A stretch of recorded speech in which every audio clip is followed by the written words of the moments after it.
اگر مسلمان گھرانے کی لڑکی کسی غیر مسلم گھرانے کی لڑکی سے شادی کر لے تو کیا اس کے ماں باپ اس کے رشتہ دار اس سے تعلق رکھ سکتے ہیں، اس کی کسی چیز میں مدد کر سکتے ہیں؟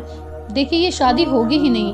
مسلمان عورت جب کسی غیر مسلم مرد سے شادی کرتی ہے تو یہ نکاح شریعت میں غلط ہے، تو یہ زنا ہے، تو اس کے سارے احکام بھی زنا والے ہی ہوں گے۔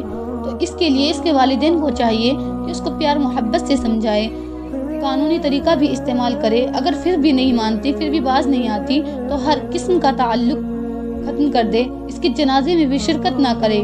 یہ اسلام میں بہت بڑا جرم ہے۔